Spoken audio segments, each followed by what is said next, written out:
Bearcat Bounce podcast. Back at it again. We're hyped. Not one, but two. A Monday following not one, but two wins. That's right, wins. That begins with a W, a Monday following back-to-back wins for the basketball program. And it's funny, we're going to dive right into that. That's going to literally be the first thing we talk about as we have the ability to discuss happiness yet again in the form of dominant offensive bursts that are quite delightful to see for Bearcat fans all around. It's also Monday following a couple commitments in the 2026 football class, and also a little post-Super Bowl feeling and vibes, if you will, leading into this Monday as well. But it's a Monday where I get to talk to my guys. The whole crew's here. Everyone's happy. Big hugs, big smiles off camera before we came on. So without further ado, Aaron Smith, Chad Brendel, Ryan Royer. Gentlemen, how are we? Good. Had a little Super Bowl party last night at the crib. Okay. It was good. Had some made some marinated teriyaki steak sandwiches with on ciabatta bread. Ooh. They were delicious. My new friend over a giant charcuterie board that people pay like $500 for. It was phenomenal. I had some leftover fine meats and cheeses for lunch today. Sounds like a new best friend. Right? New best friend, yeah. And but the kid's sick. She came home from school. Now she's, walking around and coughing on everything. So we'll see how that goes. Got that whole thing going on up there in the Midwest, man. I tell you what, I feel like everyone's down with it. She said last week, like Thursday or Friday, she was like, there was like 10 people in my 30-person class. I was like, oh, great. Yep. Has she even gone to a full week of school since classes have been? Last week was a full week. So took too much out of her. Took too much out of her. She's white. I'll give her credit. She got up and went to school today. And then the nurse sent her home because she had a little bit of a fever. So she tried. Aaron. Which is better than the normal. Dad, I don't feel good. Could I please stay home? I mean, nothing better than sick days back in the day. Pop on Sports Center, watch it. Price is Right. Price is Right at 11. Golly, yeah, that's back in the glory days right there. Aaron, sir, how are we, my man? I'm doing all right. We had a weird ice storm this weekend, and I had a whole bunch of limbs fall down, and so I had to get a chainsaw from Rachel's nephew, and was out cutting some limbs because we lost. I'm not kidding. Like, it felt like I was dragging limbs all over from the yard.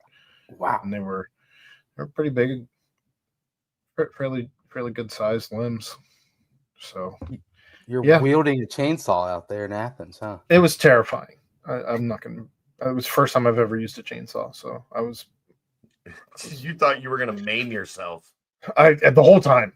Absolutely the whole time. I looked it up. There's over 36,000 chainsaw injuries a year in the U.S. alone. Oh, I was terrified. That would not be something I would look up before manning a chainsaw, but I waited until after. I was curious. Okay. Well, success. My back in my high school days, we played a team that in Lebanon, Indiana, the Lebanon Tigers at their place, and they came out to Welcome to the Jungle and had a dude with a Jason mask and a chainsaw out in the 50-yard line, just rearing it around. And boy, I tell you what, they're getting us a little nervous. We won 42-7, but they had quite the damn intro. But that's that. Ryan, how are we, sir? Doing well. Had a nice little Super Bowl party too over at my buddy's house last night. Girlfriend went super beast mode, made skyline dip.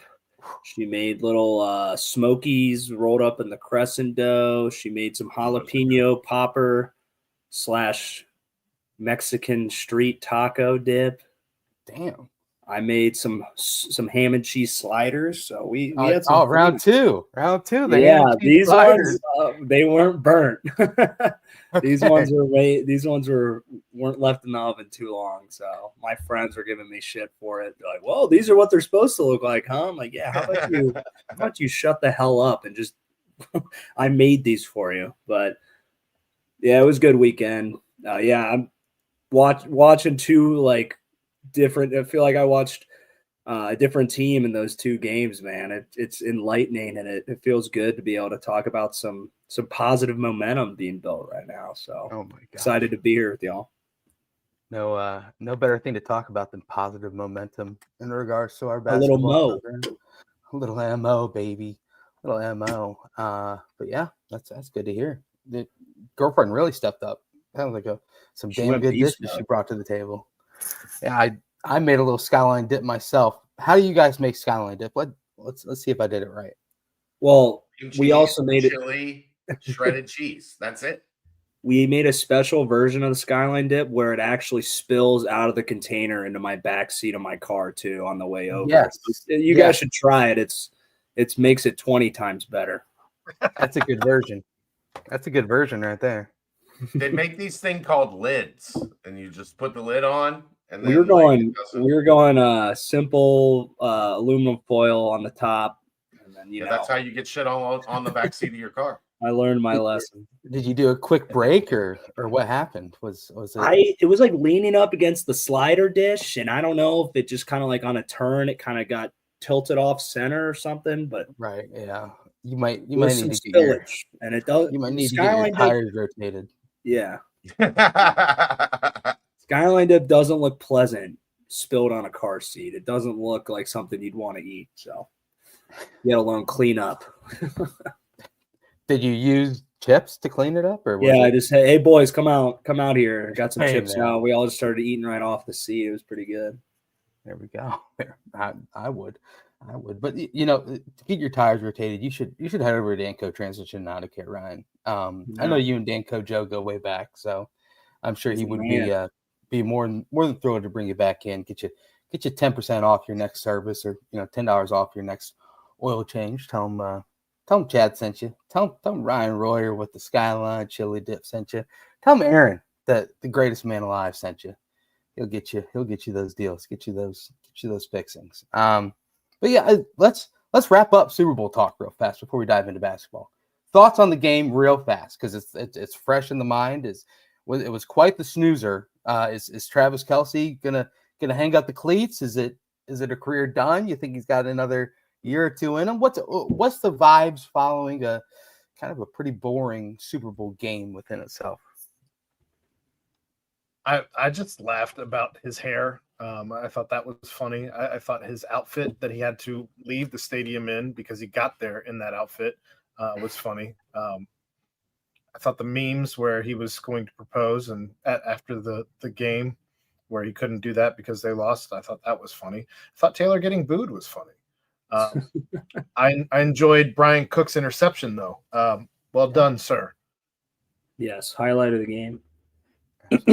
Yeah, it was underwhelming. I feel like Travis might have to come back. You could tell he was shook up and probably left a bad taste in his mouth. So I could feel like he might have not had the season, he wanted to go out on. I think a Super Bowl win could kind of mask some of the slowing of the stats. So who knows? He might try to gear it up one more time and try to go out on a high note. But yeah, it wasn't that entertaining of a game, but I wish it would have been a more close matched, but the Eagles just destroyed them up front. So can't win many games, even with the best quarterback in the league.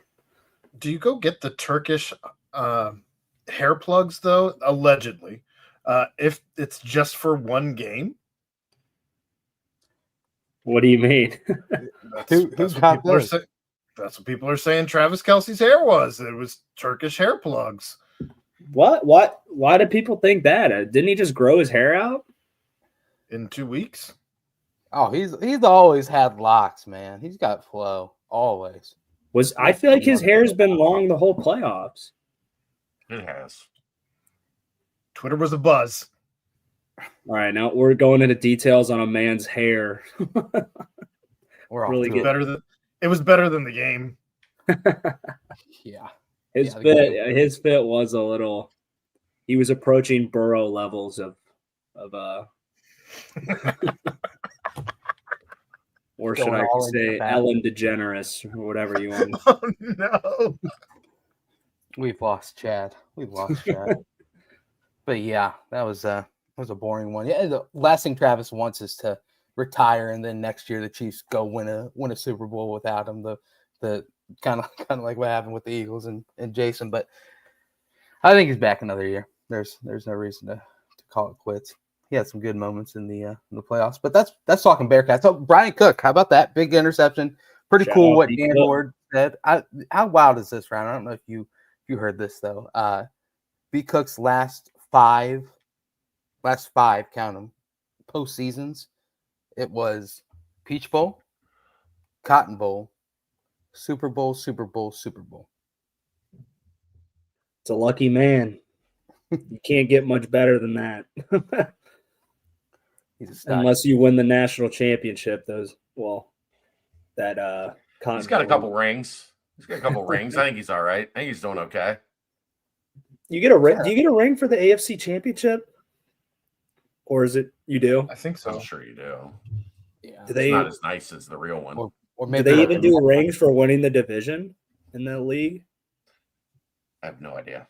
I think they did like some teams do like I think bracelets or something weird, but Because I got the big bad where is it? First time that you busted out some hardware. Oh well, you brought out the Mr. Bearcat. Oh my God, here it is. The American Athletic Conference East Division champions. Wait, what? Tell me that's not the coolest thing you've ever seen in your life. Wait, for winning just the division? Name someone you know who's got an American Athletic Conference East. Yeah. Isn't that something? That's insane. I know. It's hidden in the back behind the Peach Bowl and college football playoff ones. Gosh, You don't really need to see that one in the room. That's big time. That's big time. Yeah, you know what else is big time, Ryan? These Bearcats, man. This Bearcat basketball team. Let's dive into it. The fodder's gone. All the little filibuster, if you will, to get people in the room is past. Now let's talk about this 84-66 victory over BYU, coming off the heels of a big road win at UCF. Two teams that were kind of bubble teams. UCF kind of falling off a little bit. BYU right there, square on the bubble. Those are some high level victories back to back for the Bearcats.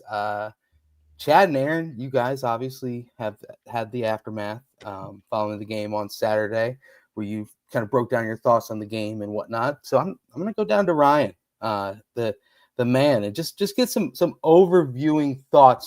2 games in the past week, both wins. Vibes are back high. Offense is resurgent. It's kind of seeming like things are starting to float in the right direction, if you will. Yeah, it's so refreshing because it just makes you think all these games all those losses we were stringing together just because of the abysmal shooting. It's like, this is what this team's capable of. We knew we had good players who can shoot the ball, who have good dynamic offensive ability. And when it just is like, all right, everyone's going to not click the whole Big 12 conference play. And then I guess the past 2 games, everyone just got the demons out and they were able to make the shots they've been capable of making. It's great. Basketball is shooting the basketball is such a confidence driven thing. And you seeing 2 games in a row of like the team collectively kind of stepping up and playing up to their ability on the offensive side is really, it's got a lot of promise for us, especially getting another game versus Utah, who's not lighting the world on fire too. So it can give us another opportunity, kind of build off the past 2 games. But yeah, the offense just seems to be clicking. You could see the guys are just having way more fun. There's way more energy on the floor, on the bench. Just seeing the ball go in the net is I mean, it's been a big difference maker for us. It's making like all the offensive sets kind of where the shots aren't going in, and now the sets seem to be getting us the open looks, and we're making them pay. And it helps, Jizzle. What do you go 4 for 4 in the first half from 3 when he was shooting like 10% from 3 all year. So pretty much, it's just literally like everything is going the right way. And we were talking before the show on guys like Seamus and Dan, who we thought were going to be like big parts of the offense. And, they're kind of like, they're like B team offense for us right now with Day and Jizzle finding his groove. Dylan like filling it up a little bit more too. What he scored like 21 and then 16. I don't remember what he scored last game. Yeah. No, Dylan. Oh, Dylan only had 6 this last Oh, game, really? but, Okay. Yeah, but at UCF he popped off though. Yeah, Day just looks automatic. He's got a mid-range jumper going too last game, so I'm excited. I mean, you're gonna need to keep the confidence going versus Utah, because what do we have? Iowa State after that. I mean, everyone's gonna have to be on their A game, shooting the ball, going into Ames. So I'm excited, man. This is what we should have been seeing from the guys earlier in the Big 12. So hopefully they can keep this momentum going. Chad and Aaron, I want to bring you guys in now. Obviously, you're welcome. Obviously, it's refreshing to see this sort of a burst offensively. West Virginia game obviously was kind of the low. I'm not gonna say low point of the season. I guess you could say that probably. And it was just a feeling of okay, this offense is never gonna figure it out. Lazy turnovers, bunch of missed shots. No true identity, if you will, out there on the team on either end of the court. What is this little 2-game vacuum? Is it simply the case that we were mentioning off camera that shots are falling and everything falls in line after that one small detail happens, or is it kind of roles are being defined? Is it a mix of everything? I mean, what do you think is kind of been the spark over the last week? Aaron? I don't know. Maybe you just get tired of losing. I don't think it's anything that's crazy deep. This team, we knew this team was skilled. You don't finish non-con. I don't care who you're playing, 10-1 and finally get the monkey off your back against Xavier if you're not talented. But again, maybe they just got tired of losing. You were terrible. You were getting booed on your home court. I don't know, just pulled their head out of their ass and started playing basketball again. I mean, I do think we're not allowed to say it's dodgeball. Oh, I'm gonna absolutely bring up dodgeball in a bit. Go ahead, Chad. I mean, I think making the move, obviously, to go to Jizzle and Day has to be brought up, because that's been the one major change structurally that we've seen. I don't know if it's just a matter of it shot Day-Day's confidence level back up, and it changes your role. When you're a bench guy, like you're the backup point guard per se, your role is different than when you're in that starting lineup, especially kind of at that 2-guard position, kind of seen as more of a scoring role and not like change of pace to come in and be disruptive on defense and kind of, provide energy. I do think there is something to that Day-Day's expanded his role a little bit moving into the starting lineup. And I mean, some of it is, man, they're not getting different shots. Like most of these shots are the same shots they've been taking. Yeah. Their confidence is back. Like the dodgeball thing is dumb. Like it's not, but it is for what it was supposed to do, which was get the guys back into like having a little fun and not feeling like the weight of the world is on your shoulders. You think, I mean, these guys are on social media.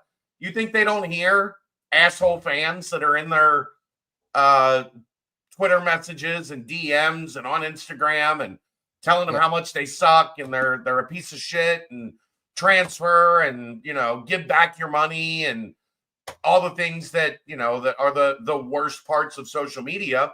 It's that impacts guys. It's the world that they live in. Yeah. So to kind of, you know, reset the clock, have some fun, try to get everybody's minds kind of playing a little bit more free, because I do think as things just piled up, like they just could never figure out a way to escape it. Mhm. And, you know, it helps playing UCF, who just isn't interested in playing defense. Like it's just not on their scouting report. It's not on their to-do list. Right. You have to take advantage of that. You have We to. Right. saw against BYU that they were able to carry it over. And BYU's not a great defensive team, but the way BYU plays defense can be bad for Cincinnati. Exactly. Because they just pack the paint and say, shoot it over us. Like, we dare you. And Cincinnati did, and it worked. And now you hope, we'll see how this plays out, but now you hope that they can keep that confidence, that good energy kind of rolling, because they have talent. Like I talked about this last week with Dave. Like it's a lot of people are like, oh, the roster doesn't fit well together. No roster in the country is going to fit well together if nobody can score. Like I don't think I don't think it's like the best fit roster ever on the planet, but I don't think it was as bad as it seemed. It was just a matter of nobody could get on track. And when nobody can get on track, of course it looks like your roster construction stinks. Yeah. And now they're looking a little bit more like what the vision of them was supposed to be. So hopefully that maintains, because when they're playing well, it's a fun brand of basketball to watch.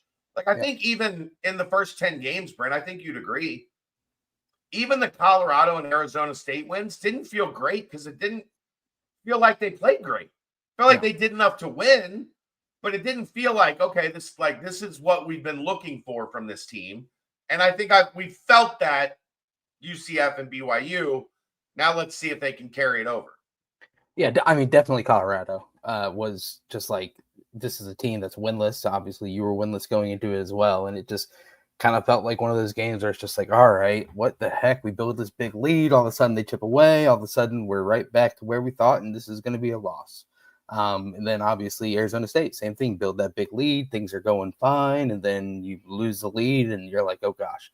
But that one probably had a little bit more comfortability to it, but you didn't walk away from either of those. Right. But you didn't walk away from either of those saying like, okay, win streak's going to keep rolling. At BYU, we're going to win. And it's going to keep rolling. I mean, the hope was there because you could say, hey, look back to the non-con and see, listen, we can win these games. Let's try and figure it out. But I agree. Those were uncomfortable wins. These are two comfortable wins. Even when UCF kind of made their punch back, it was always a response. BYU made their heavy punch back at the end of the first half, which, like, you know, I tweeted and you guys were mentioning on the aftermath, is it was very similar to what happened at the end of the first half in Provo. And the team could have wilted, and the team could have, you know, gotten down on themselves and said, oh gosh, well, what if they start hitting threes again? They didn't do that. Instead, it was Cincinnati that laid their will down and had that massive 18-0 run, which is probably the most excitement I've seen Fifth Third have from the outside looking in this year, outside of probably the Xavier game. So unbelievable. It's crazy to feel like it's back. But I'm gonna ask a question. Aaron, you are our mathematician here on the BBP. You're also the walking dictionary. So what is the definition of insanity? Continuing to do the same thing over and over again, expecting a different result. Perfect. So during that losing streak that Cincinnati had, I am sure all those players were wanting to practice their way out of the toughness that they were finding shooting. I'm sure they wanted to grind the tape. I'm sure that, you know, the coaching staff was saying, listen, we just got to keep preaching these plays and whatnot. But you know what? you throw in an activity like a dodgeball.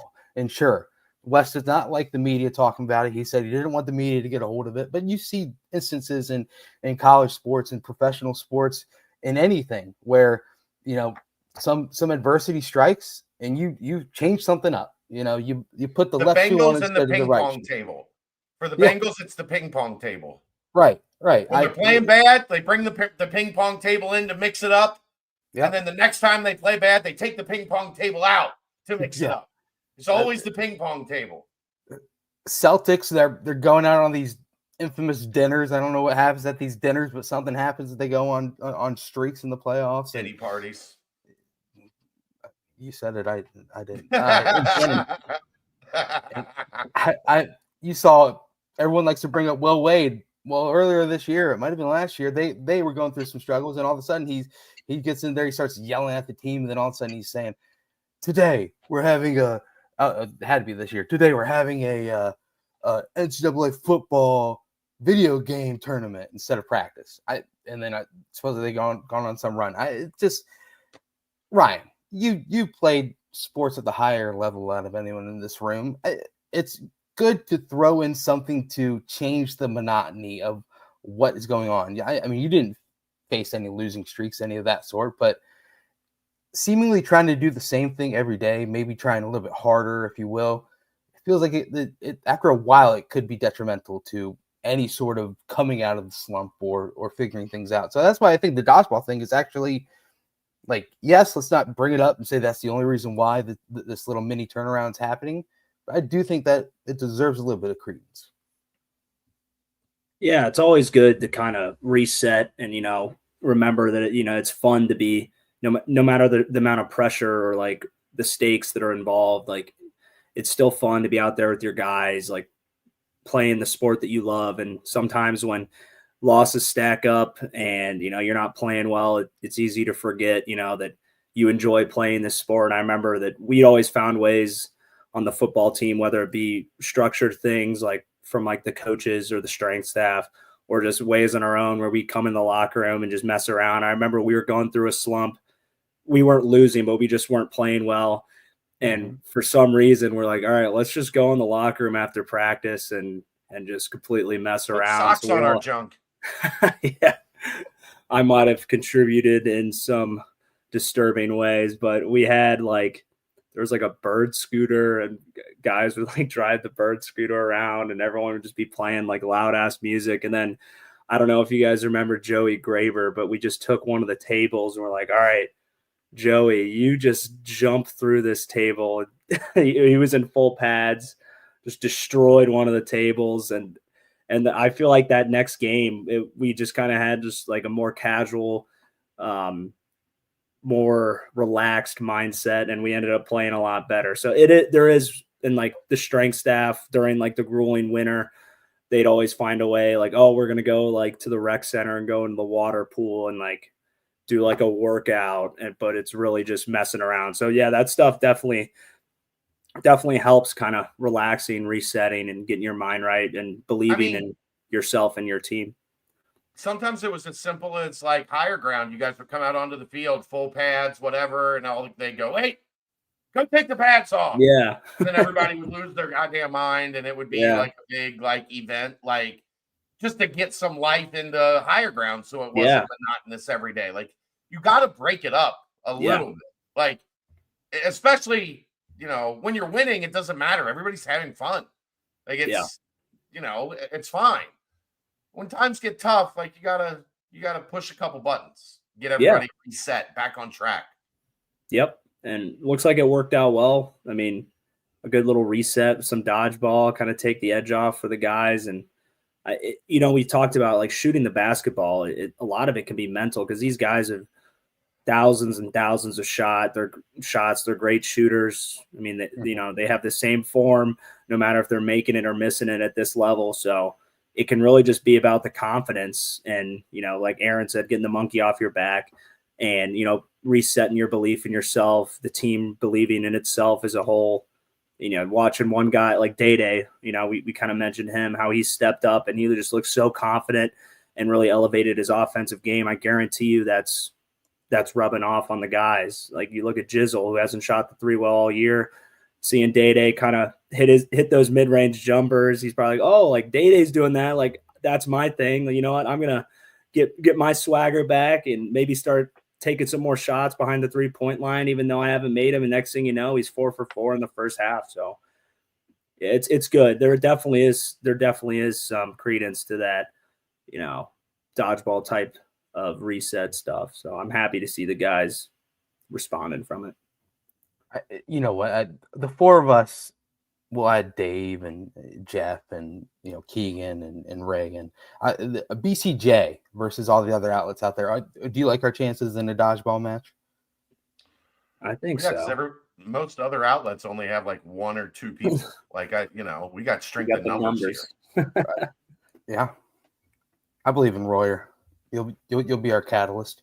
Just All right. hang around the back.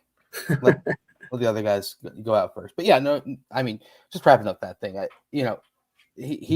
Wes kept on saying, you know, didn't want the media to get a hold of this and run with it. All I was trying to do was create some fun competition to remind everyone how much fun they used to have just playing the game of basketball. And guess what? All the players have said in every post-game presser since then. Obviously, it's only been 2, but Both they of them, mentioned both of them. Yeah, All of them. Well, yeah, all of them. Then I am going to say all of them. All of them since the basketball game have been talking about them just getting back to having fun playing basketball. So it worked. There you go. That's all we're going to say on the dodgeball end. Now back to the scenario. Chad, you mentioned it with Aaron on one of your guys' shows. So Bartorvik and Evan Mia do these rankings where you can set certain dates up at certain times. And as you mentioned, over the last 5 games, the number 1 team in the country is Kansas State. Wild. It is wild. Over the last week, and yes, it's just 2 games, and yes, it's a very small sample size, but just over the last 2 games, Cincinnati is ranked 9th in the country. And yes, it's all mixed with who you play and everything's adjusted, and they've got the number 9th most efficient offense in the country over just those 2 games. Yes, they didn't play any monster defensive teams, but they weren't playing every single monster defensive team every game leading up to those either. One main thing that you do see is an uptick in shots and uptick in usage of Day Thomas. You see Dan Skilling's picking and choosing his times where he decides to go out there and try and find his role. He is doing the dirty work on the offensive glass at times. He is doing the dirty work here and there where he needs to find fit. You see smart shot selection from all the other players. You see a little bit of a resurgence just at the rim with Dylan Mitchell and Aziz Bandego. Is it this late in the season? Is it safe to say that everyone's starting to find their role? And is this something that you can see continuing to develop where maybe it is 27 minutes, 28 minutes for Jizzle and Day, and then everything kind of falls in line after that? Or do you think that there needs to be that resurgence of CMOS becoming the massive offensive threat that he was at times last season and beginning of this year? Does it need to be a little bit more Dan usage as he continues to hone in and figure out what he's doing? Because what happened in the last 2 games is some of the best offensive play in the country. CMOS having a game, like just one game, is what you really need for A, his confidence, and B, to keep defenses honest. I think that you've had teams kind of focusing in on CMOS probably the large part of the season. He still has to be at the top of your scouting report because he's still the most dangerous shooter on this team. And because of that, he's getting the best defensive look from a team because he should. He's garnered that respect from the opposition. That said, if he has a game where he comes out and goes off for, 16, 22, somewhere in that range, I think that would continue to keep teams honest. If not, if you start to have guys like Jizzle and Day keep making shots like this, they're going to end up at the top of the scouting report. One game from each of those guys isn't going to necessarily launch them to the top of the scouting report. But if they continue to do that, then they're going to get that defensive look, and then you may start to see those guys getting the best defensive pressure from the other team. I don't know. I mean, I guess at the end of the day, it should be fluid. It shouldn't just be that this is your role. You should be continuing to evolve as the season goes along, and it shouldn't ever be this is your defined role. If this was your defined role, we wouldn't have seen the emergence of Josh Reed over the course of the last 2 or 3 games, and I've been probably his loudest critic in any of these spaces. So I don't know. I just want to see this team continue to evolve as it looks like they have been over the course of the last 2-3 games, and see what you got. I mean, schematically, if we're talking X's and O's, teams, because they haven't been able to make them, teams have been able to just say, oh, just shoot over. Like, if you're going to shoot 15, 18 footers over the top of us, we're going to be fine with that. Because you haven't made them and you haven't given us any reason to like put that, you know, as a high point on the scouting report. So if Jizzle and Day continue to be able to rise up in the soft spots in the defense and hit those shots, then teams are going to start, okay, well, we got to work to take this away. That takes away a little bit of help from somewhere else or creates a gap somewhere else. And then guys can start playing off of that. Like, that's, you know, the thing I talked about in the aftermath, Brent, that they didn't have a single layup. They had 2 dunks, no layups in the first half against BYU.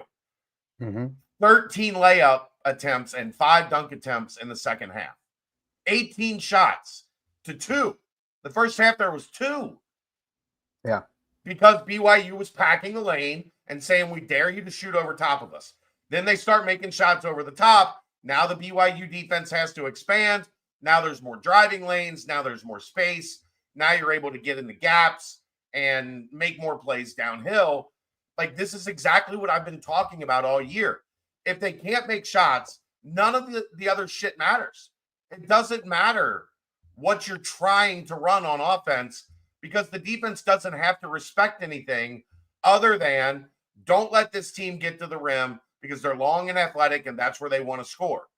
So then you pack it in, you dare them to shoot over top of you. You can't shoot over top of them. You can't make any of the shots. It all becomes a self-fulfilling prophecy. Now for 2 games, the shots are going in, the defenses are expanding, and now guys are getting cleaner looks, that the offense is operating more functionally than it was in the 10-game stretch where the offense was bad. Like, it's really not hard to, like, figure out how one begets the other. I do think now that you're starting to see this, like, you know, that should. And the problem with CMOS that's frustrating is I think he's been getting open looks. Like, I have not really had a problem thinking he's forcing shots because he feels like he has to. He's, I think, just got to see. I was joking with Keegan before the game. I was like, this is the game CMOS breaks out and hits 3 or 4 threes. And then Jizzle hit a couple, and I was like, I meant Jizzle. I meant Jizzle. I meant, it's fine. I meant Jizzle. But I do think, like, you just need one of those from CMOS where the first 2 go in. And then all of a sudden, okay, like, my rhythm's back, and I'm shooting it with some confidence. Because the guy's way too good of a shooter to be as off as he has been for as long as he has been. Right. That stretch for him is coming.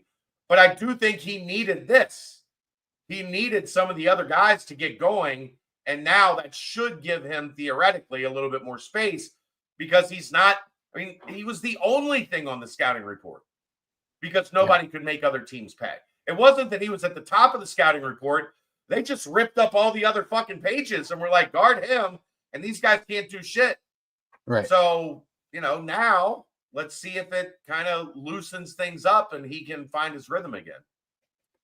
You know, we got to dig through the UC traffic reports and see if something happened right before conference play, you know, among the streets of Cincinnati, similar to last year. Because, I mean, like, a lot of, like, CMOS's shots, when they go up, in your mind, you're like, there good. it is, bang, Yeah. and then you just don't. And then you're like, all right, here to go. You don't. But I mean, it's a scenario where you want him to keep shooting, and that's kind of the flow of it. But I mean, he's the fifth leading scorer in conference play and on the team. He's shooting below 25% from three, below 35% from the field. Yes, I do think it's going to eventually come off because he's shown in the past that it does, and he can make those shots. But at this point, it is just a slow grind to get back to that level. But I believe in him. I think he will. But another thing to think about too is, yes, like the shots have started falling, but I mean against UCF they only hit 5 threes. So it's kind of similar to that whole, can you dance the dances and that everyone likes to say when presented Yeah, with this and UCF that. was just giving up straight line drives to the rim. Like, you didn't have Exactly. to shoot any threes. They weren't Yep. interested in playing any defense. Yeah, and the freaking oops were there left and right against them too. I mean, that just you finally saw what I believe that play against the 2-3 zone is, where Aziz flashes to the free throw line. It's supposed to bring up their Big big. takes one step up and then Yeah. you go behind. Yeah. So and you know what? Having Day and having Jizzle start to see some shots go down probably raises the confidence in making that pass with some true authority and seeing the play before it develops type scenario. So, I mean, sometimes, like Fake John Gopel says, sometimes you just need to see the ball go in, and hopefully that is the simple scenario that leads to some more victories down the stretch. But yeah, Utah comes in on Tuesday, and anything more on the past two games, guys. I mean, we can talk about Josh Reed a little bit more. I mean, Aaron, I was there with you. I was waiting to see what everyone truly saw in Josh. I thought Josh did the small things well, but I didn't think that his offensive game was quite there to the level needed. Then all of a sudden he's hitting that 1 foot fadeaway at the end of a shot clock. He's recalibrating and firing up a three after he misses 10 seconds before. He's breaking out, and boy, when I looked at the TV and I said slam that, and he went up and he slammed it. Oh man, I was hyped at that point. He got the tips of his fingernails over the rim. That was, I mean, good on Josh. He got it over, but he was hanging on for dear life on the rim. I'm gonna be critical about that dude for a lot of things. You go up with two hands and finish strong. I am not gonna do anything but give you your flowers. Get out of here. I was just laughing at the picture. Like, if you look at the picture when he's hanging on the rim, like, guys are usually hanging on the rim, and he was like he was trying to climb over a barbed wire fence. Were you trying to be delicate? Biggest moment of his life. He said he's going to remember that out of everything in that entire game, and you're just trying to take it away from him. I just thought it was funny. Genuinely though, that is probably the happiest I've seen the bench all season. Oh yeah, and I think that means something. Like you said, Chad. Sure, it's a social media area in the world, but it's also a time in this world where you're also talking to friends, talking to family, and they are also on social media. I mean, you can't escape it. It is everywhere. So if you're saying I'm 0 Dark 30, not going to go on social media, not going to see this and that, well, guess what? Jim and Sally Sue might say, "Hey, guess what I saw on social media?" Sally Sue. Yeah, I don't know. I might have an aunt named Sally or something. Sally Sue, I love you. But it's a scenario where like it's hard to escape it, and so just seeing true joy on everyone's face is it's going to be something that's going to be intoxicating for the team. It's going to be something that is infectious for the team as well. And I do love the fact that the next game is at home as well, where you can kind of continue that vibe at home. But Josh, I mean, a career high 12 points. You guys know when he has one other game in his Bearcat career where he scored in double figures. Do you guys know when that game was? No. How about the fifth game of his Cincinnati career against Bryant at home? He scored 10 points. So it's an explosion. On his way to 1,000. I think you said 12, right? I think you said just 12. Just 1,000. Okay. Fair. But hey, he's on his way. You can't say that. That is true. But yeah, it'd be awesome to see if just some sort of a steady continuing momentum what he's showing will bring. So that next game is Utah, Tuesday, tomorrow night, 7 p.m. ESPN Plus. Madsen Twins make their grand return to Fifth Third Arena. Brent, I got a question. Yeah. Do you try Dylan Mitchell on Gabe Madsen? Absolutely. Yes.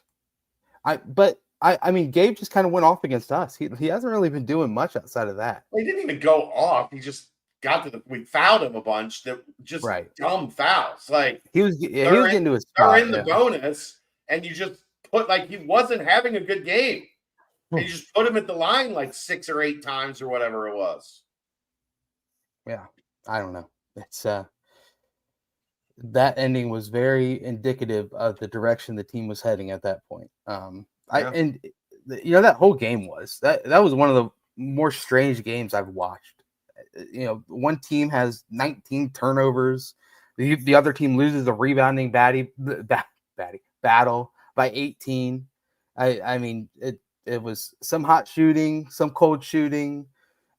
Like literally, Utah was like begging Cincinnati to win that game. Utah had no interest in winning that game. They had no interest in winning that game, and Cincinnati was like, "Well, we don't want to win either. Like, we don't want that win.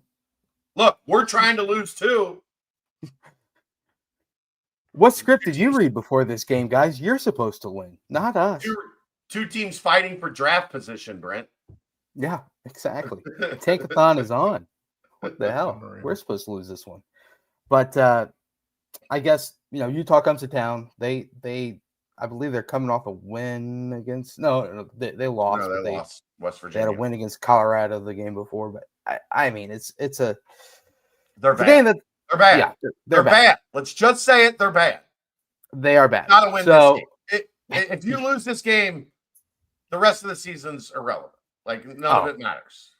Oh, if they lose this game, we're right back on here next Monday talking about doom and gloom yet again. But I will refrain from any thoughts of that even trickling into my mind. But this win would then be 3 in a row in conference play for the first time in the Big 12, and for only the third time in either conference, AAC or Big 12, in the Wes Miller era. So 3 straight wins has been very tough to come by in conference play.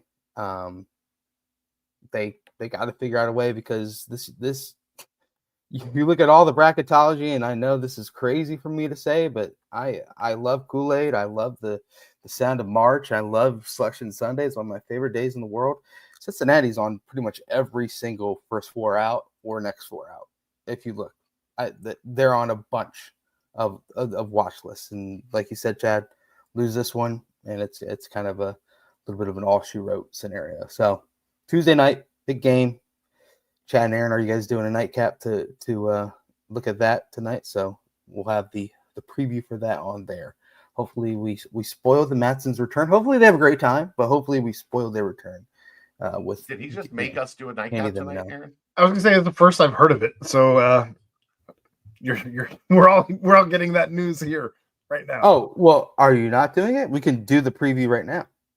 Let's do it right now. Like, we usually don't do them on Monday nights.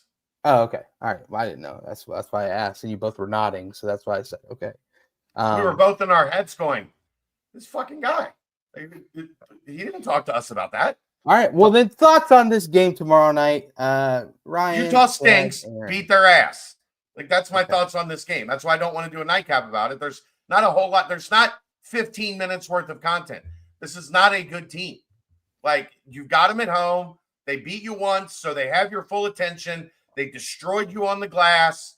Like, come out, get after it, put them away early, and let's, coast to a victory. Hey, I'll sit back and not talk for 20 minutes. Let's see how the pod goes. I know you don't believe you. No, you won't. Watch me. Watch me. We're doing this. Anyway. I can't handle the quiet podcast.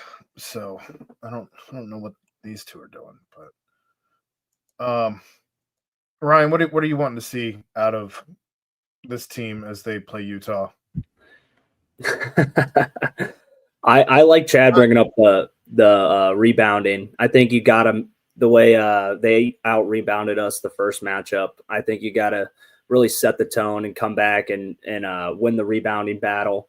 I really want us to stay hot from three. I think maintaining that confidence, having our shooters keep shooting the ball well from deep. You're going to need 3-point shooting if you want to steal any of these big games coming up. If you really want to find your way into the tournament in March, so I need us winning the rebounding battle and shooting 40% or better from three. Those are my two must-haves for the Cats. Do you think they're shooting better from three because they're shooting less threes and just taking better looks from three? I think Chad, you mentioned it earlier where you don't really feel like they're getting that much better looks. They're just making them. But I don't think they're taking bad. And I would, I would be the first. I talked about it last year. I thought they took more bad threes, and some of that is like late shot clock. I think that's what we haven't talked about the last two games. You're not seeing the shot clock get under 10 a whole lot. That's when tempo, bad. It's not even pushing tempo, Aaron. It's running your offense with a little bit more urgency and not just. We talked about being casual, right? They were just playing with their backs against the wall. Weird. Right.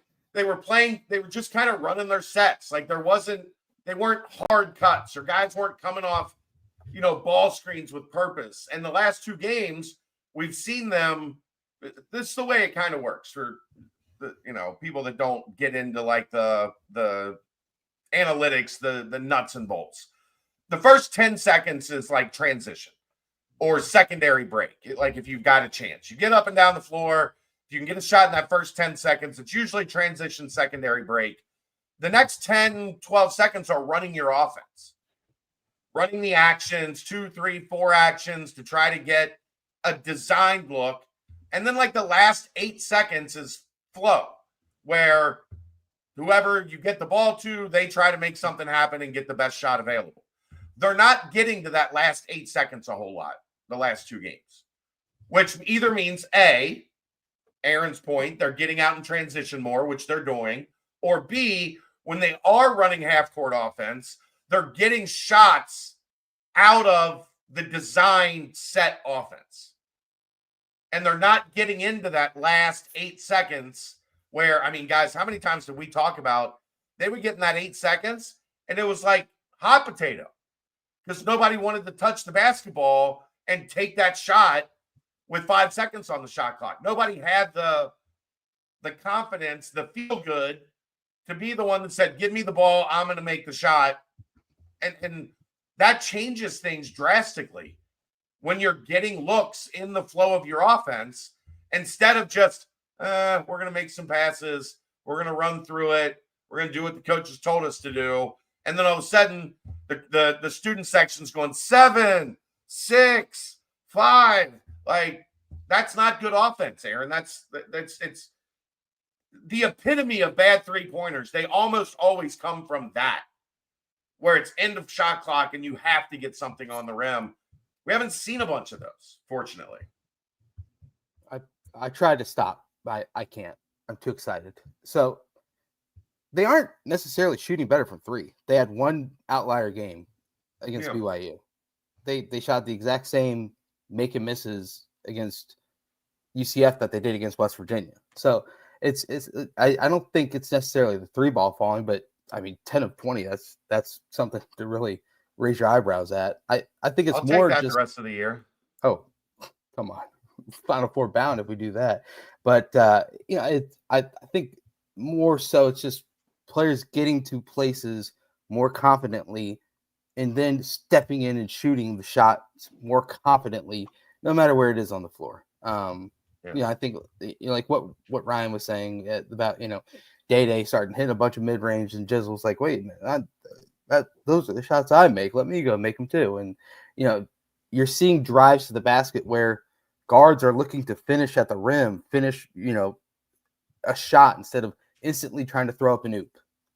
That's refreshing to see as well. I think they're picking and choosing the times to go for those. So It'll be good.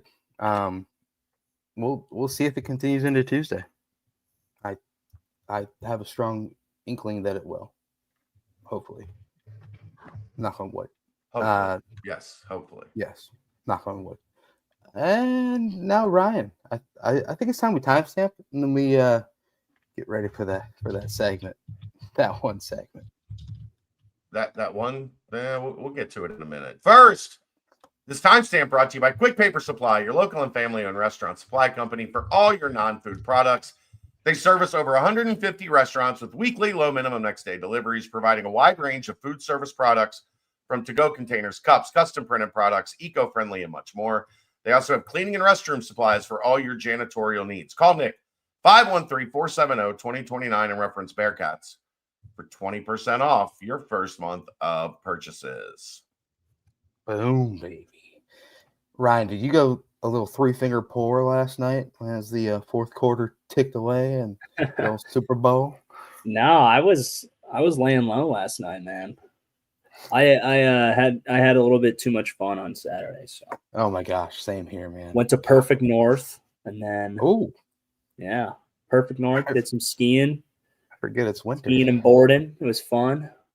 Hell Then yeah. it was Will Adams' birthday. So we were the crew was together, hanging out, celebrating the boy. So Happy birthday to the boy! boy. I know. We had a little too much fun, so I had to regroup. I'm right All there right, with let's you. riff with Royer. This is brought to you by New Riff. Fiercely independent and unabashedly innovative, New Riff produces award-winning bourbon, rye whiskey, and gin at their distillery in Newport, Kentucky. The Aquafire Tasting Room, located on the third floor of the distillery, features cocktails, flights, and pours of New Riff's entire line of spirits, including rare, limited edition, and distillery exclusive releases. Bearcat Journal listeners can save 50% on distillery tours when you use the code BEARCATS24. For more information or to book a tour, visit newriffdistilling.com. There we go. All right, start off with who do you guys have as the surprise offensive player of the game versus Utah? Mhm.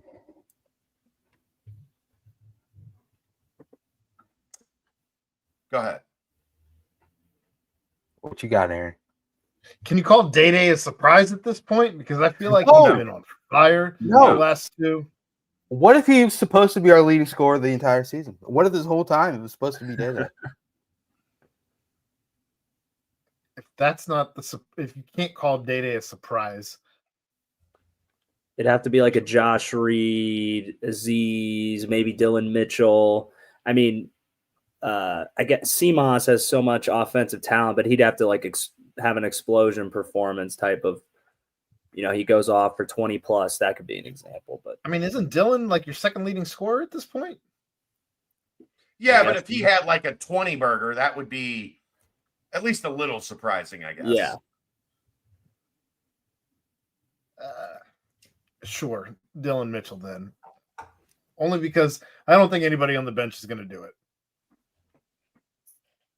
I'm between Tyler Betsy and CJ Frederick right now. Just little heat from three. I think after CJ shot his three and made it, he looked over at the bench and I think someone said something to him like, keep shooting, keep firing. So if he shoots 5 times and makes 4 of them, 12, that's an offensive explosion for CJ Frederick. But I'll go Tyler Betsy. Give me 14 out of the Frosh to not lead the 14 for team Tyler scoring. Betsy. 4 threes? No, I'm 3 threes I'm saying- and some buckets. Yeah, I'm saying three threes, gets to the free throw line another time off a offensive rebound stick back. I mean, Utah was so bad. 19 turnovers, man. Come on, dude. Let's get some trailer threes out of TB. Tyler Betsy's my pick. I've been down on him. I'm gonna go Arrington Page. Wow. Wow. He's sprinkled a good game in every like couple weeks. Maybe he I don't think they don't have great rim protection. They don't have great bigs. So I'll go Arrington Page gets like 11. Wow. That's the breakout offensive performer. Maybe just 10. Do you think that he will slowly start to work his way into more minutes, or do you think that this is kind of the, he'll be out there for max 6 minutes? I mean, I think if he comes in and plays well, they would like to, but the problem has been he's just defense and rebounding have just been non-existent when he's on the floor. Like, he's just not giving them a whole lot of either, so they can't keep him out there for long. But I think they have an opportunity to get him some extra minutes, and he takes advantage. Okay, I like it. Royer, who you got? Big surprise.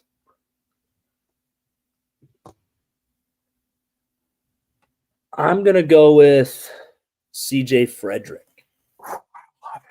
4 threes, 12 points. The sniper. There we go. This certified sniper. We'll see. Yeah. CMOS breaking out. That might be a good one. Yeah. All right, next question. Over under 77.5 for the Cats.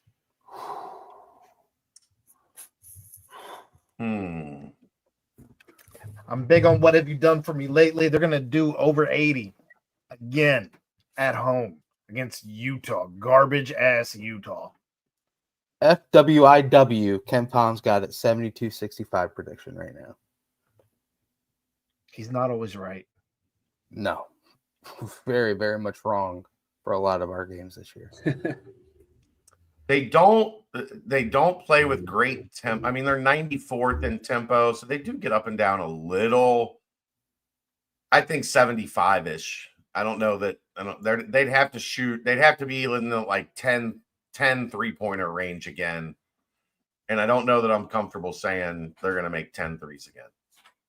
So I'll go 75, just not quite to 77.5. Let's ride that gravy train with Aaron. 78 over. All right, there we go. All right, next one. Who has to be the MVP the rest of the games for the Cats to make the tournament? Jizzle James. And I think that was the design for this whole thing to work, was that Jizzle was going to step up and become that point guard that we all thought he could be. He had some stuff that was heavy on his mind. And I think he's back into having some fun and back in basketball mode. I think it has to be Jizzle over the final 8 games to get this team where they want to be. I guess I'm going to say Dylan Mitchell. I think it's because he's been the motor when they haven't been good. He's been the motor when they've been good. He just is always good for somewhere between at least 8 to 12 and 6. He's been steady all season long with all of that. If he can elevate that even to where you're averaging instead something closer to 10 to 14 and 8, I think that'd be huge for this team. And I think that goes a long way. I think much like saying the safeties need to be your leading tacklers, I just don't see a world where Dylan being your MVP is good. I think he needs to be like your 3rd best player, your 4th best player. I think if he's the MVP, and he could be, I'm not saying you won't be, Aaron. I'm saying if he is, I don't think that's a great sign for the final 8 games, because I think you need guys with more scoring pop to be your MVP. It would mean that a lot of people went cold, and and for that reason, I think it's got to be either Day or Jizzle. I think this resurgence out of Day, and I don't want to completely say he's got to keep firing up, between 10 and 15 shots a game, because he did that against West Virginia and only made 4 of them. So it's a double-edged sword when it comes to that, which is why I'm going to pick Jizzle with Chad. And I hate to say it, Chad, you picked the right one, and that's the correct answer.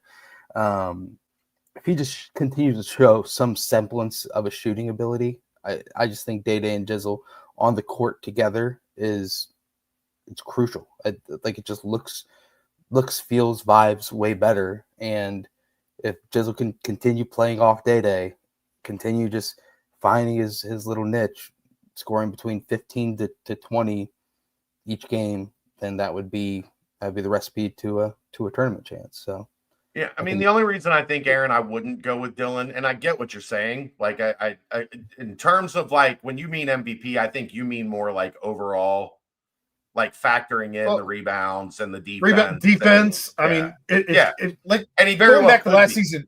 Going back to last season, you look at what John Newman was for this team, and if Dylan Mitchell is able to elevate his game even just a tick to where we're talking about him next season as the difference maker, like we still are in a John Newman. I think that can be just monumental for this team. The only reason I disagree with that is I just think in order to get in the tournament, this team's going to have to go 6-2, 7-1. They're going to need somebody that can get them 17, 18, 20. And I don't know that Dylan is that guy night in and night out. I think he can be in a matchup situation. You're also going to need somebody shutting down their best player. And if right now we're even talking about Utah where you need him on a Gabe Matson, then I think you're going to have matchup issues in Kansas. You're going to there's still some big teams coming up, not Kansas, but Houston or Iowa State, Kansas, if you face them in the tournament, Kansas State. There's some big games where you're going to need to have a guy shutting down a best player. So let's give him defensive player of the year the rest of the way. I think it also probably comes down to your definition of MVP. I think Aaron is saying Jizzle could score 18, but Dylan has 14 and 8 and plays good defense. He would give Dylan the MVP over I think it's just the way that in each brain we're phrasing who is the MVP, like how you come to that. I think Aaron goes about it a little differently than maybe I'm thinking about what this team is going to need to get to 6-2, 7-1. They're going to need some pop offensively. Because offense was the big bugaboo leading into this little 2-game stretch. So we can, but in the same vein, if Jizzle pops off for 18 a game the rest of the way and adds 0 rebounds and 0 assists and is only scoring, then definitely not my MVP. So he's got to do that other stuff still. But yeah, I definitely see what you're saying, Aaron. Maybe most important player. How about that? Some would call that valuable. I don't know. I don't want to because I know where Aaron's tomato process is. Right. I know where Aaron's thought process is. I don't disagree with where his brain is thinking on Dylan. I'm just thinking you're going to have to get to 70, 75 a game to get where they need to get in this stretch. And I think that's going to have to be a Jizzle or a Day or Dan comes back to life or Seamus, starts knocking down shots. Going on the heater. Yeah, something like that. Dylan's a glue guy, which will get you a lot of MVP votes if you're playing well. He could be a glue guy plus in the right scenario the rest of the way, which is what we need to have happen. So, Royer, who's your pick? I'm going with Seamus. I think I don't need Day and I think Day kind of playing at like a 10 a game clip and then Jizzle staying right around that 12 to 14. But if you get Seamus starting to reach up to that 18, 19, 20, I think that would guarantee us staying on track for some March Madness action.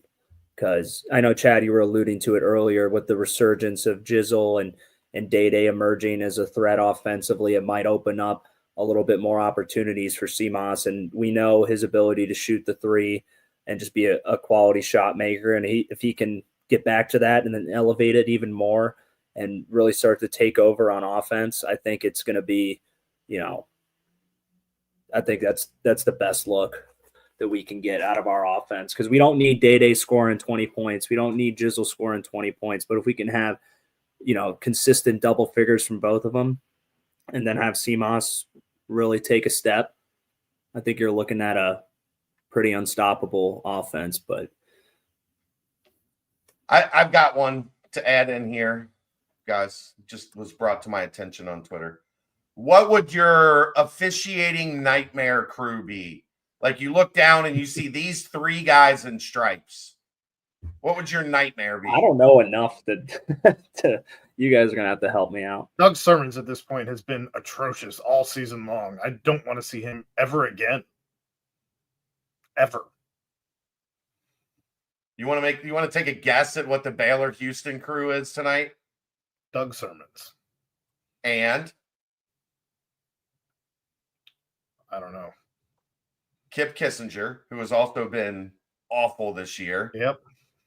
And then the cherry on the Sunday, TV Teddy Valentine. No way. I was gonna say Teddy Valentine. That's the crew for tonight. He was on the Houston, tip of my. Baylor. I didn't even know he did this conference. He hasn't done much. What isn't he TV banned from the NCAA Teddy. tournament? Yeah. For his charging calls. The funny thing is, I think Teddy's actually a good official. He just loves Ted. Like it has to be theatrical. Like I think he's actually a decent official, but no, he's the one that like he'll go like 3/4 court to hit you with the charge. He's like winding it up, getting it ready. Bang! Like that's probably why Teddy stopped doing games is because nobody calls charges anymore. Teddy's like, I'm out. If I can't, I'm done. I'm out. Oh, Skip, so hop, funny. skip, bang, charge. That is exactly it with Teddy. He's Amy banned from Bonner the is. tournament. Thank God they got her the F out of this league. She was a disaster last year. She was terrible. Doug Shows is bad. Doug Shows is really bad. Sermons is bad, but yeah. Doug Sermons, Kip Kissinger, and TV Teddy all calling. So if you want to see some refs that feel like they're in the game, watch Baylor Houston when we get done with this show. It's in the game. I mean that one TV Teddy with Mick Cronin will go down in lore forever. Oh, yeah. In my mind. What was that at UConn, right? Yeah. Yeah, and Teddy stepped to Mick. Like Mick Yeah. didn't even say anything to him, and Teddy got like nose to nose with him. Well, chin to nose with him. Yeah. And then Mick lost his absolute shit. Well, anyone would, right? Yeah. Golly. Wow. Matt Lanham brings up a good point. No way any of those guys flat for tomorrow's game. I don't know, man. Don't you put that that's evil their on us, schedule. Matt Lanham. I think that's their schedule. They boom, boom, boom, bop, bop, bop, doing a game here and a game there. Bing, bop, Balance. boom, bop, bing, bop, bam. Little Kendrick in there for you. I like that. I like that. That's good flow. Good segue, if you will. Royer, you got another one? I think I was just going to hand it over to you. You can break the news on what we were texting about during the Super Bowl. Yeah. Shoot, dude.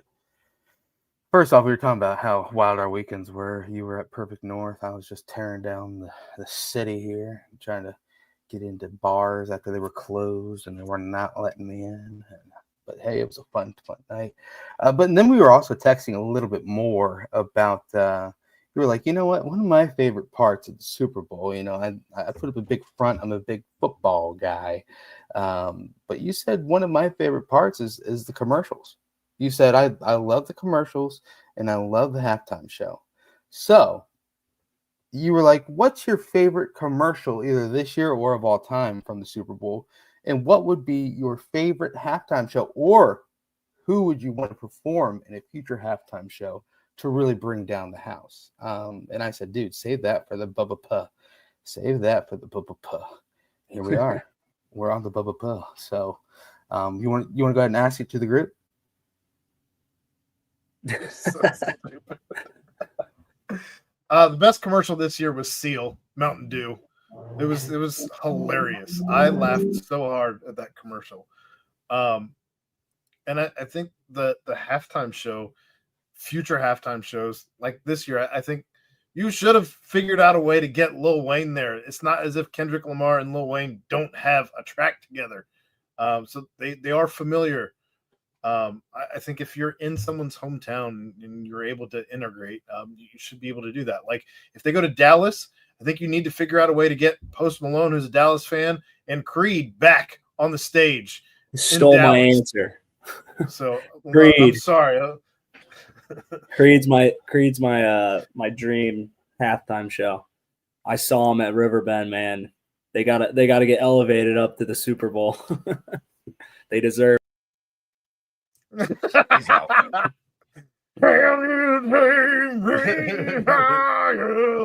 I mean, that's a Take me phenomenal. off this show. That halftime show was amazing. Electric Kendrick stack was was going on. They were there. supposed to do that Barstool what in Arizona, and then the bowl got canceled. Yeah, that's right. Yeah, I thought Kendrick was awesome last night. First off, yeah, he was good. It was I like Kendrick. So yeah. shockingly, the people that didn't like Kendrick are like, this is or don't know any of his songs. Are like, this is the worst halftime show ever. Well, yeah, because you don't listen to the guy's music. You have no clue. Well, they know one song, especially like one part. Yeah, they just wanted to sing A minor, and then Serena was crip walking all over Drake's dead ass, and it was great. I just wanted something off Mad City or like his old stuff. He did. He played a couple of the old ones. He Maybe did. Maybe I had walked out for food at that point. I don't know. Look, I haven't been in tune with his newer songs, but yeah, I had listened to a lot of his older stuff back when I was younger, so I didn't know a lot of the songs except for what is the name of that? Like three. He played 3 old ones, and then mixed in Not Like Us, TV Off, Luther, which is phenomenal. I like that TV Off song. Yeah, that beat and the Not Like Us beat is just so good, but I don't know any of the words. It's DJ Mustard, who's had quite the glow up over the past 6 months. He's been going crazy. A little squabble. I mean, Prince was incredible. Like Prince for me was the gold standard of with the rain and everything. In the rain, just jamming like. And then Prince Aaron, a ode to the hometown, getting the hometown flavor out there. So yeah, in Minneapolis. Yeah. I thought Bruno Mars was really good when he did it that year. I think he's a little corny for me, but it's not my. But that's the thing that annoys me is the whole like, well, I'm not into this artist, so this halftime show sucks.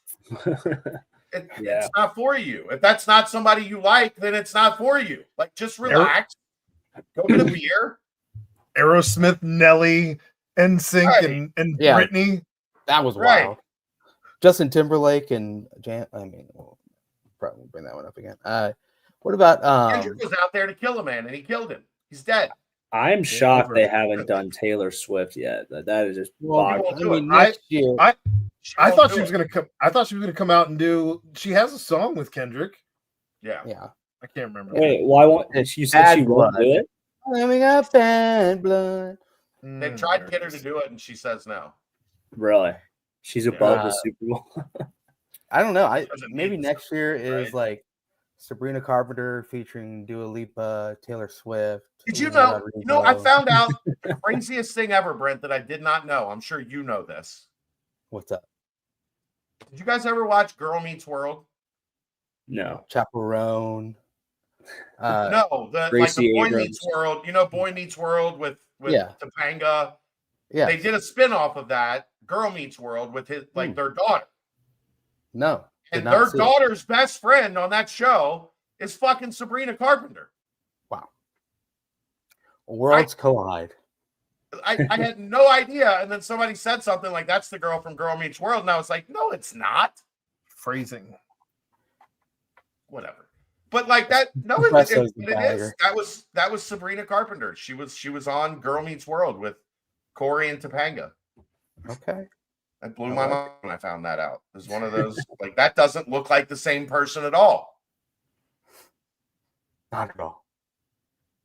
Any favorite halftime? Commercial, Chad?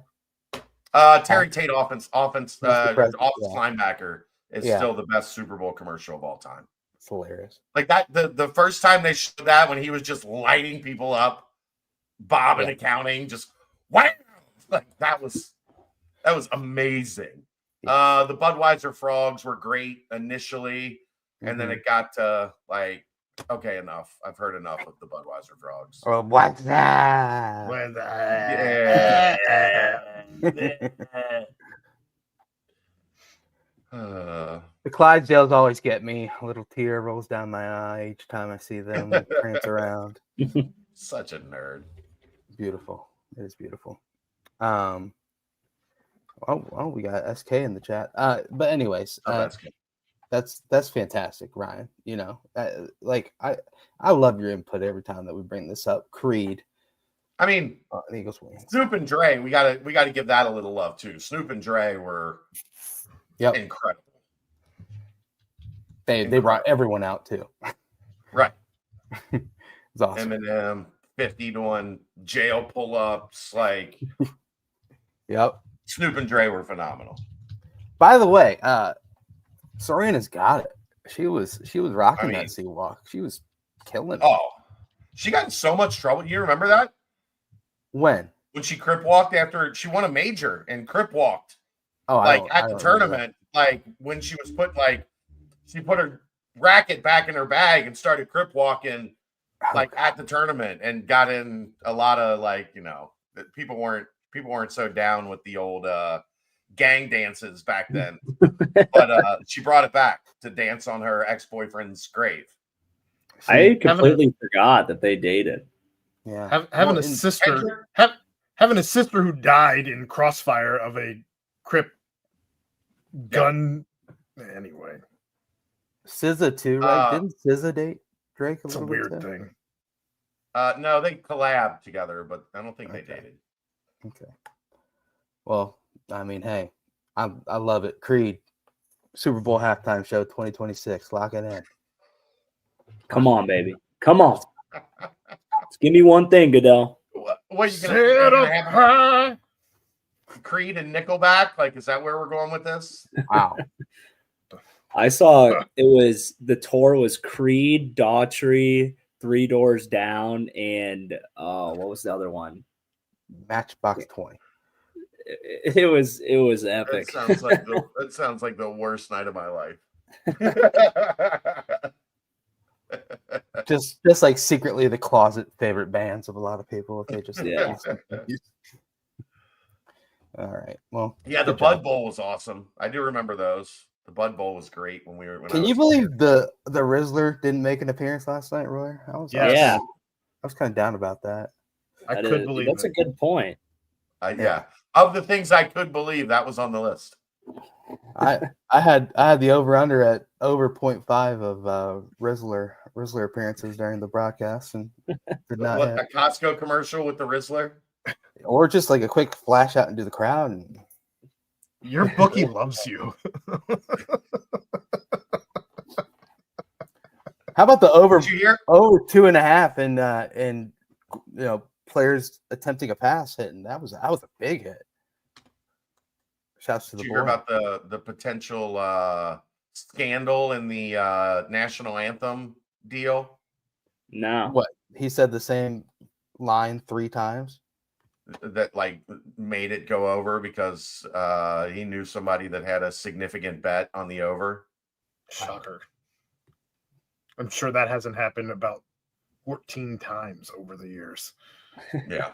You know, they rehearse those things like sound check. Yeah, somebody stands outside with a timer. Times it. No, that's happened before. That happened like last year. Somebody stood outside of the stadium during the press posted it on rehearsal. Twitter. Yeah. Okay. But yeah. Under. Awesome. All right. Timestamp, Quick Paper Supply, your local and family-owned restaurant supply company for all your non-food products. Quick Paper services over 150 restaurants with weekly, low minimum next day deliveries, providing a wide range of food service products, to-go containers, cups, custom printed products, eco-friendly, and much more. They also have cleaning and restroom supplies for all your janitorial needs. Call my guy, Nick, 513-470-2029, and reference Bearcats for 20% off your first month of purchases.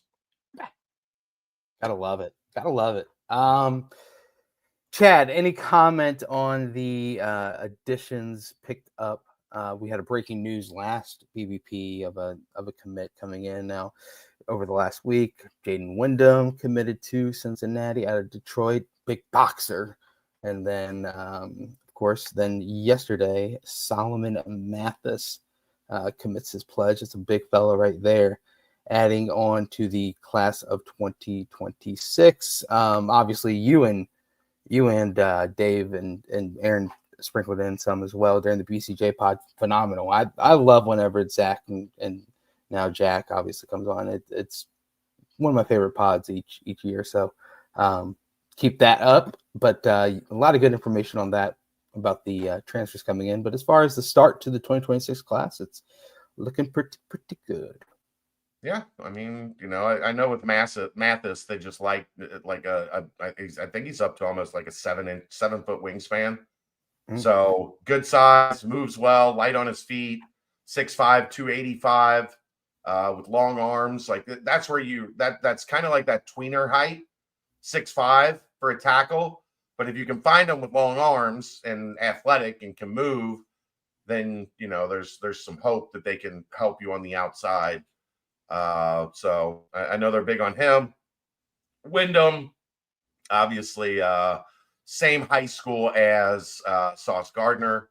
So, got that Detroit Martin Luther King pipeline opened up still. Hopefully get these guys rated on 24/7 here shortly. Boom. Love it. Yeah, the multi-sport athlete thing is a big thing, Royer, when it comes to football players coming in. You like a little wrestling background, you like a little basketball background showing athleticism there.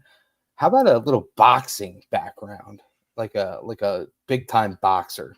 Was there anyone on the team when you were there that would fit that persona? No, a boxing persona. Yeah, whether we had a lot of shadow boxing going on. That was always a fun little pre and post practice. There were some guys pretty good at that, but I don't think we had anyone with any like martial art at all. So some wrestlers, but I guess you could call that a martial art. But nothing along the lines of boxing. It's quite the regimen to add to it. So good for him. We ready for this mailbag, guys? Can't wait. Do it. All right. Starting off in the football portion of the mailbag, we only had one question there. Of course, it was Killer V. But in February of 2024, you had a feeling about the football team. That's awfully presumptuous of you.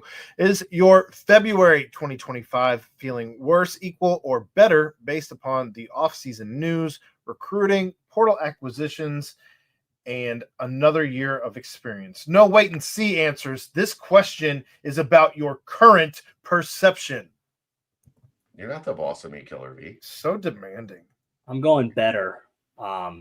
Better, but I think there's even more urgency. I think if they would have won 2 more games last year, I think that the expectations would be sitting right around where they are now. But I think that now you have to jump from a 5-win season up to like that 8-win realm to kind of really feel confident about where Satterfield's taking this team. So I feel better, but I'm still not. I still feel like it's a lot to say I'm like ready to commit to an 8-win season, even though that's what I absolutely need to see from the program to really feel comfortable about where it's going. I'm kind of in the same boat as Ryan, although I'm probably a bit more pessimistic, cautiously optimistic, perhaps. I'm nervous that they're going to finish somewhere in that 6 to 7 range. Still bowl eligible, but 6 would be kind of a nightmare scenario. Anything less than 6 would truthfully be a nightmare scenario. But 6 would be, that's not good. It's not where you want to be, and it's not showing any sign of improvement. And that's where you got to start wondering when it's time to cut bait. So I understand the urgency thing. I'm just cautiously optimistic about everything they're selling us. You just got to see it. We were sold pretty high on Brendan Sorsby, second year in the program. We'll see what he's got. I think that's where everything pretty much rises and falls this year. Which is exactly why I am better in the better category.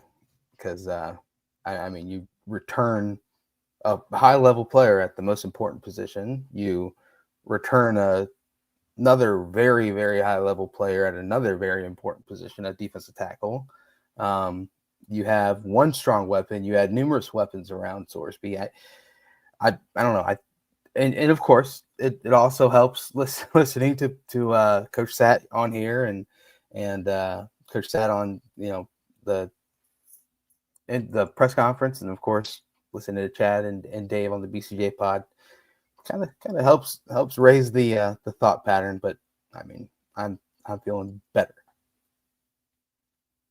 No one's surprised. I mean, I want to say better, but I'm not all the way there yet. One, because I put a lot of stock in this basketball team returning and being better in year 2 of that group together.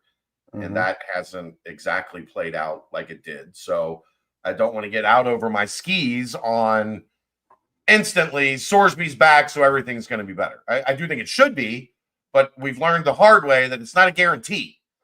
The other thing, I think the defense is going to be better. I really like Tyson Veit. I really like his system. It has been effective in this league for a long time.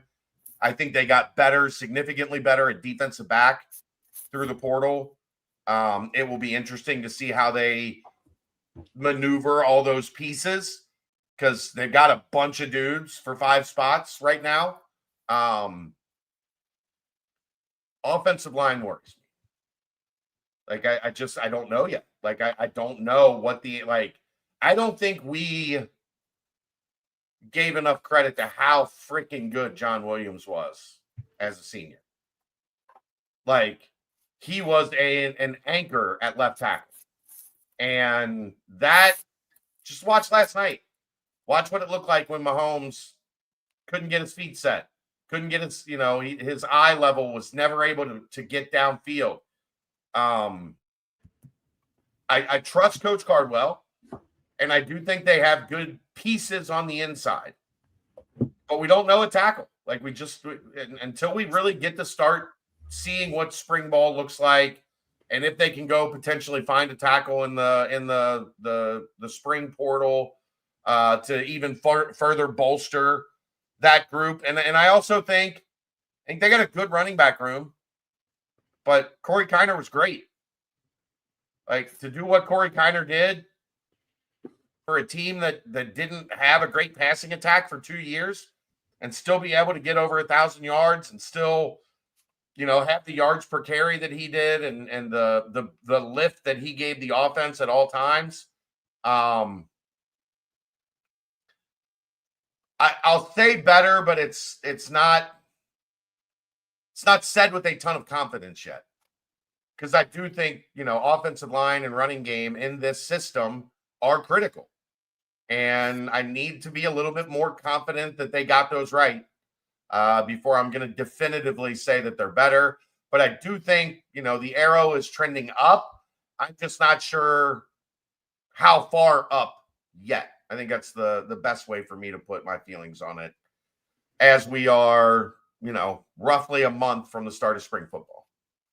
You can't have an offensive line season like when we had Ben Bryant. I know Sorsby is more mobile than Ben and has a little bit more. We have a little bit more design run action with him that we kind of showed towards the back end of the year. But it's not like he's Lamar Jackson where he can just run around back there with bad offensive line play. Just Ben was a really talented arm, and we really kind of nullified wasted it, nullified a lot of what made him a good quarterback just because we couldn't pick up blitzes and stop defensive line rush. So I agree with you there, Chad. We definitely have to make sure our offensive line is up to par, or you're going to waste a potential top quarterback in the league. So, but yeah, I agree with what you said on the defense too. And I think you're going to see a lot of new wrinkles this year too. But I don't ever feel like last year that the defense ever really put us in a spot to lose a game. I know there's No. games they played better, and there's games they let up some points, but I always felt like they weren't like keeping us out of the game. And I think, Agreed. new staff, guys getting more comfortable, that should take a step forward too this year. So it's going to be about staying consistent and effective on offense, being able to get open at the receiver position, because you saw what happened the back half of last year. No separation. It really just took away Sorsby's ability to be effective throwing. So we'll see. The football portion of the mailbag. Moving on to the basketball portion of the mailbag. In an era where the majority of points come from dunks and threes, can a team with two better than average mid-range sharpshooters win consistently if they need to constitute 40% plus of the offense? Can attacking level 2 of the defense rather than shooting threes disrupt the opposing team enough to score 75 plus consistently as we did versus UCF and BYU? They're 4-8 in Big 12 play. So the answer so far is no. Yeah. I mean, the numbers are the numbers. The reason why like basketball has shifted towards layups, dunks, and threes is because that mid-range jumper is just way less percentage-wise effective than anything close to the rim, and the result is the exact same. So I don't think it should be anything that you should base your offense around. It's something that if they're going to if our guys are succeeding at it and they get their open look, then yeah, that's good. But I don't think we should start molding our offense around like dribble pull up mid-range jumpers. So right, we're good. Like if we can get 2 or 3 of those a game out of like Day, Jizzle, or maybe CMOS or someone like that, that's good. But I don't think we should be looking for anything more than that. Here's the other thing. The mid-range jumpers didn't constitute 40+% of the offense. Jizzle James hit 6 threes. Him and Day hit 7 threes combined. So, yeah, they constituted 40% of the offense, but they also made 7 of the 10 3-pointers. So, yes, they didn't do that in the UCF game, but again, UCF a bit of an outlier because they just don't guard. They just let you get wherever you want on the floor, and that changes the dynamic in that specific game. They took and made good pull-up mid-range twos in the BYU game, but they also made 7 threes. So if you tell me that those two are going to make between 5 and 7 threes a game, then I can live with some mid-range mixed in, because then it's mixed in. It's not everything. Mid-range twos are the worst shot in basketball. Still. You got two They dudes always hitting, will be. you got 2 dudes hitting 5 to 7 threes. That is almost what this team has averaged for the first half of the slate. 5 to 7 threes total as a team. Right. But my point is, I don't want the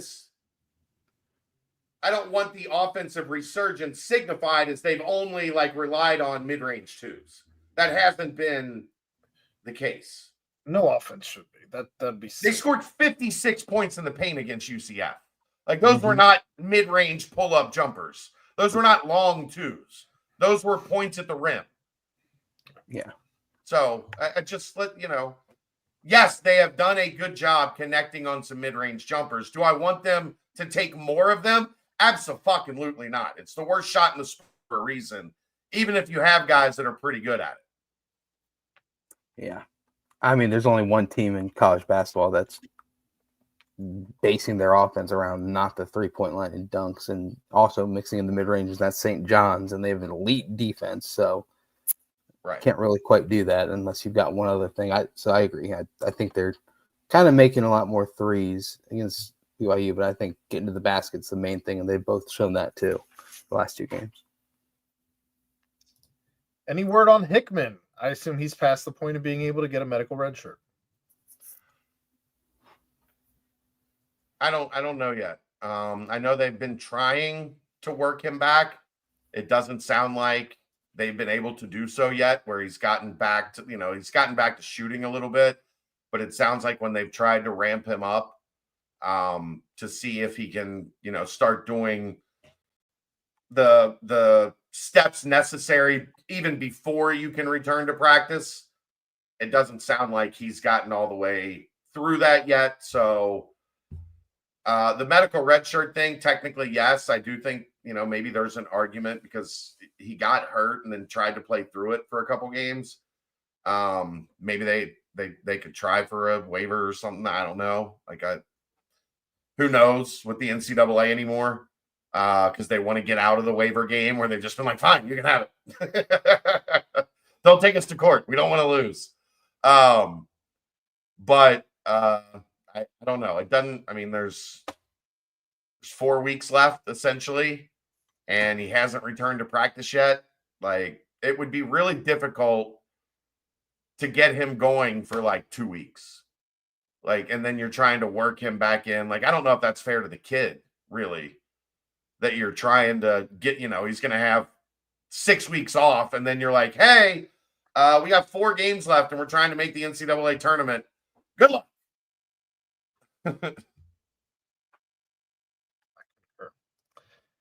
Data and Jizzle have given me Napier Boatwright 2014 vibes the last 2 games. I am by no means suggesting UC is about to go on that type of run, but my question is how sustainable is depending on their production to lead the way down the stretch. That's a lofty comparison. Yeah, Brent, was that 2013 or was that 14? So they won it in 12, and then so it would be 13. 14.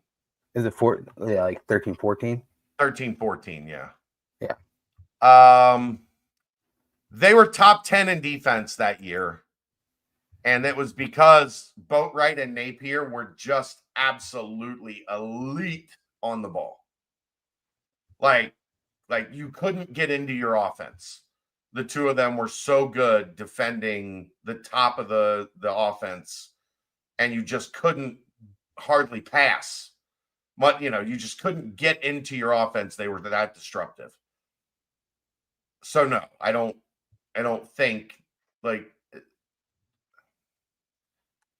they remind me of those two because of that. They're both smaller guards. I get the comparison. I mean, I just remember those guys were underneath you when you tried to dribble the basketball. Like, yeah. You could not put the ball on the deck within, 4 feet of the 3-point line because they were going to force you to pick it up or pressure you to throw it away. Like, they were just animals, both of them, at the top of the defense.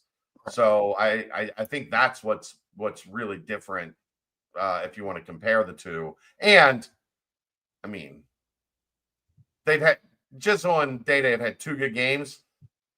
Those guys had a few more than that. Shabazz was an All-American. I mean, it's like could have been like National Player of the Year type stuff. Right. Yeah, I mean, I just 2 different type of team makeups too. But I mean, yeah, if they both kind of put together a crazy finish to the year, then sure, I'll take that comparison all day. Straight to the piggy bank. Here's the other big difference, Brent. Shabazz shot 40% from 3, and Boatwright shot 37.6% from 3. Right. And they were both in the top 200 in the country in steal percentage. And they got to the free throw line a bunch. A ton. So both in the top 500 in free throw rate.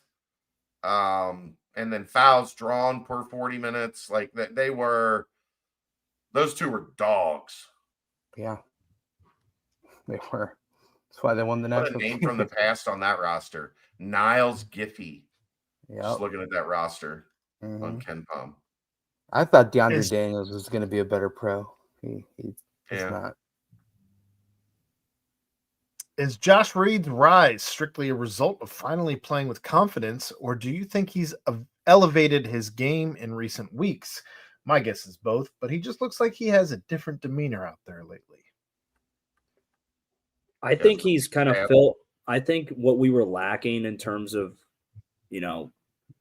effort, defensive ability, rebounding, initiative. I think he kind of came off and provided a spark in that way. And I think that kind of difference of pace of him coming off the bench. Like, we weren't really looking for any type of offense out of him, but he kind of stepped up into his role in a way that the team kind of needed. And I think that might have just developed a little bit of extra confidence in him, and the ball is just kind of finding him, and he's taking advantage of his opportunity, and he's being a difference maker and doing it, playing his role and starting to exceed out of it on the offensive end. So I think it's just kind of like the ball and luck kind of finding someone who's kind of going after it and deserving it.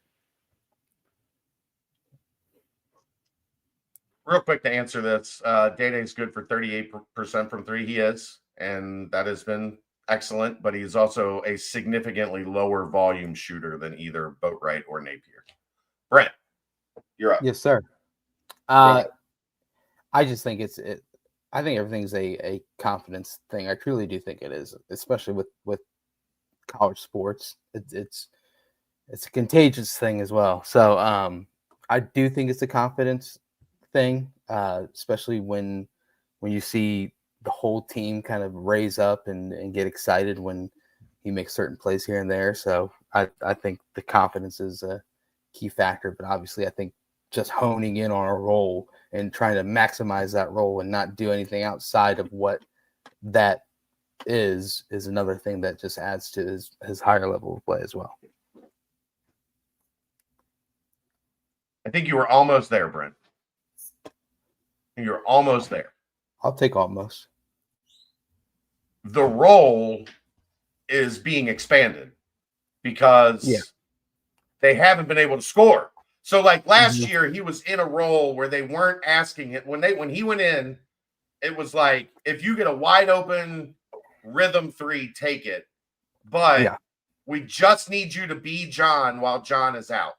Defend, rebound, be tough, and then we're gonna get John back in after John gets a breather. Mm-hmm. This year's a little bit different in that everybody is struggling offensively. So, we need you to do those things. But now maybe if you get a little space, push the ball into the lane a little bit and see if you can draw the defense. Like, start doing a little bit more than what you have been asked so far. So confidence, definitely. Like, it's such a major thing in basketball to play with confidence. But I think he is also that role because he has shown, okay, I can do this part of that role, and we're really struggling to score. So now maybe I can work a little bit more when the ball comes my way on offense. Because if you remember last year, Brent, if he wasn't wide open, boom, that thing was out of his hands, boy, hot potato. Like, he did not hold it. He didn't even want to touch it. If there was a guy in his vicinity and he wasn't getting a three up, he caught that thing and it was whoop. Now you're seeing him dribble a little bit. You're seeing him try to probe the defense a little bit, and he's just expanding what he has already shown to be, good at doing. Now they're just adding a layer at least on top of that. So I think you were really close. Like, almost exactly there. Thank you.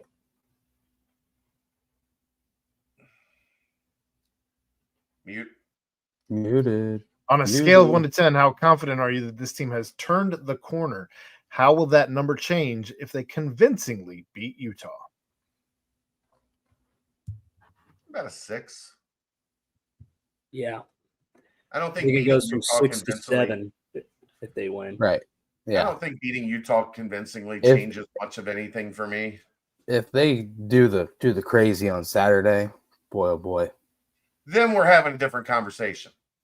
Right. By the way, watch party Saturday, Holy Grail, 4 p.m. Woo! Got that confirmed over the weekend. There's there's air back in the balloon. I might cancel it tomorrow if I need to. But for now, for now, watch party Saturday, 4:00 at the Holy Grail for UC at Iowa State. Fill it up. I think it's okay to go even as high as 7.5 on if they beat Utah, only because Wes has not had a 3-game win streak since being in the Big 12. The This would be the first of those things. You won yesterday. You win today. That's 2. You win tomorrow. That's a winning streak. It's Please. 4. Let's go. Just saying. All right. Most entertaining play of the game and most important play of the game, BYU. Josh Reed's dunk. Josh Reed breakaway. Play of the game. Yeah. Yeah. Not even close. Most important, I'd say that little spurt from Dan Skillings when BYU brought it back with an 8. Then he got a layup off a good action, got a offensive rebound and stick back, push it back out to double-digit lead. Because, I mean, we've seen snowballs. Definitely stop the bleeding, yeah. Right. We've seen snowballs, and with a team that can hit threes, if you go empty there and they splash another 3, all of a sudden it's a 5-point game and you're gripping onto the seats for the final 5 minutes. So, well, also, if you're building on how important that play is, it was Dan just being a normal basketball player, looking like he's played basketball before, instead of twisting, twirling his entire way to the hoop and trying to do something acrobatic. Instead, it was just going up strong and finishing like a basketball player. Yep. I'm teaming up on I was going to say, Brennan, actually, though, maybe the most important was when they did cut it to 5, 8:06 left. Day-Day's the one that banged a 3, his only 3 of the game. Oh, yeah, that was deep. That was a deep 3. Yeah. So that pushed it back to it. I'll go with that one because that was the one that really felt like it stemmed the tide. Right. And then Josh got the dunk, and then, the place exploded and things were great. Mm-hmm. Day-Day's 3. That's what I'm sticking with. All right. The Dan buckets took it from, it was Day-Day hit the 3, Josh scored, then Dan hit 2 in a row. That pushed it all the way back out to 16, and then it was like, okay, I think they're in the clear. I think we weathered the storm. Mm-hmm. Dan put the whipped cream on the sundae. that tasty alcoholic whipped cream. Mm-mm-mm. Shout out Joel. Joel Blanco special. Unreal. Do you believe Jizzle's rise in play is directly related to Day-Day's insertion into the starting lineup and vice versa for Day-Day's increased production playing with Jizzle? Sure. I think it's helped. I do wonder if there was a discussion had where it was like, listen, Day-Day, Jizzle, be aggressive. We're kind of putting the ball in your hands a little bit here offensively. So do what you do. Like, both of them have shown propensity of being scoring point guards, and here they are doing just that. I feel like there was entirely too much focus, especially in the beginning of conference play, at being a passing point guard, and it seems like both these guys are playing just way more relaxed and in the flow of what they're comfortable with, as opposed to trying to be square peg round hole, right?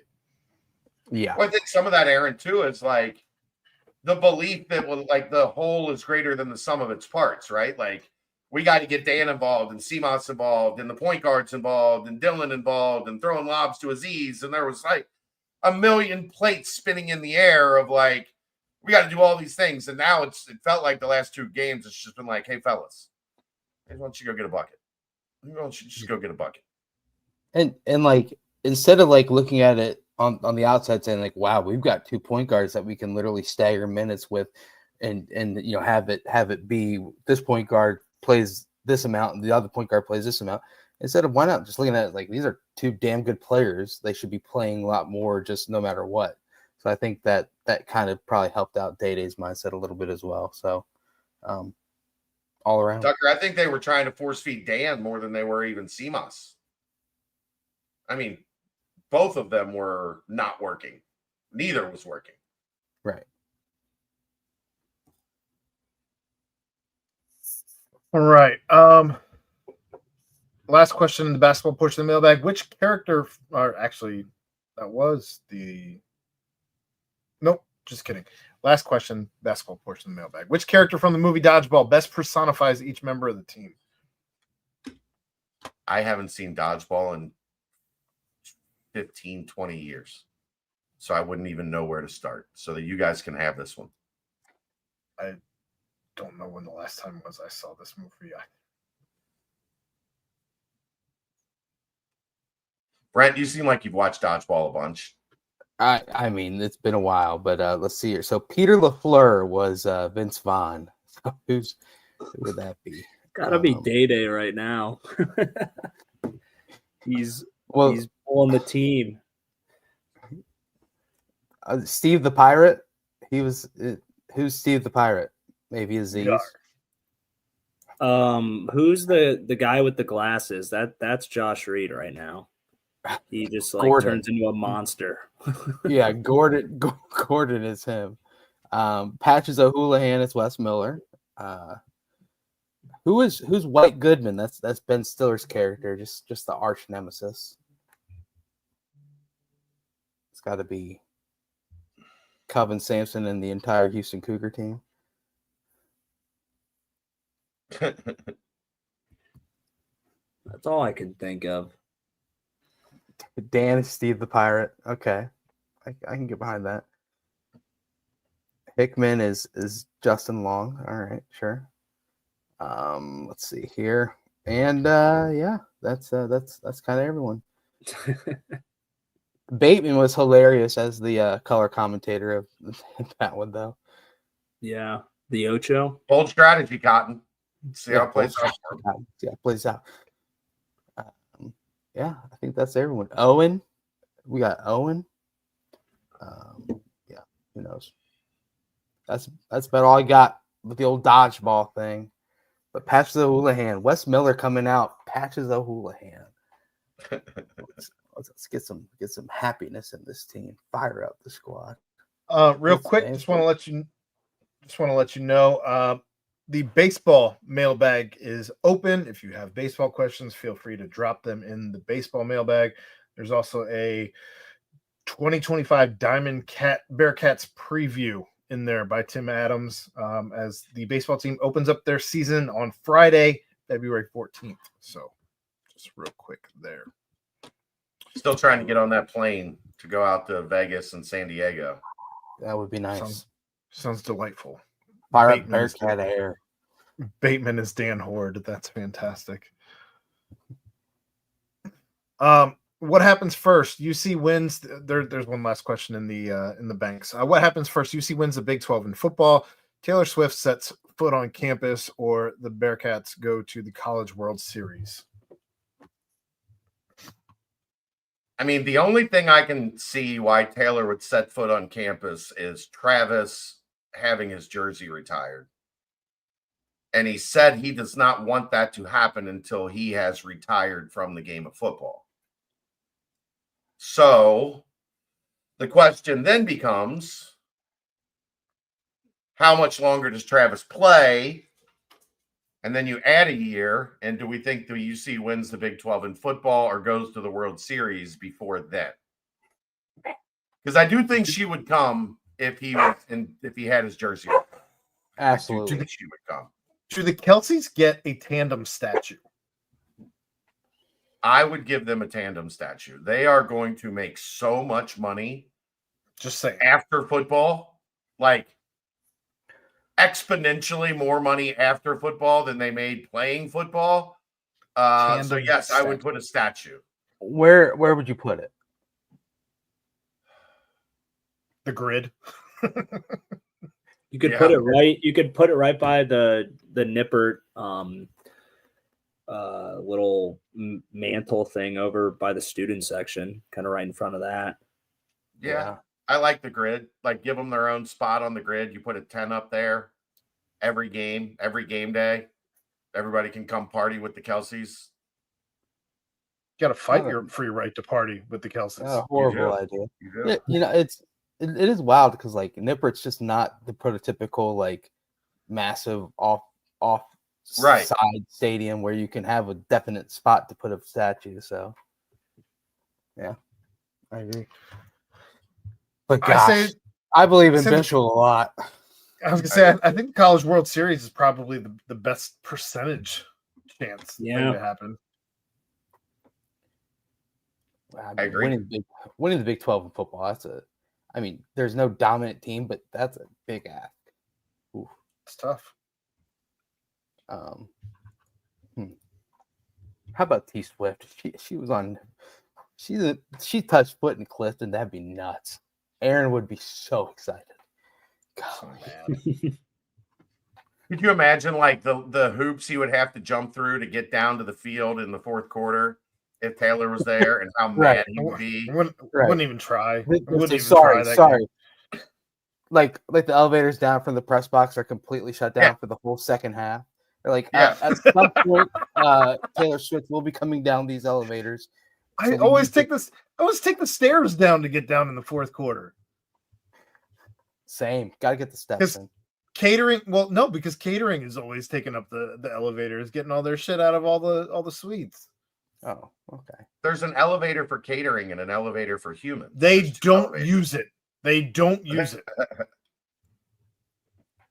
Go. Yeah.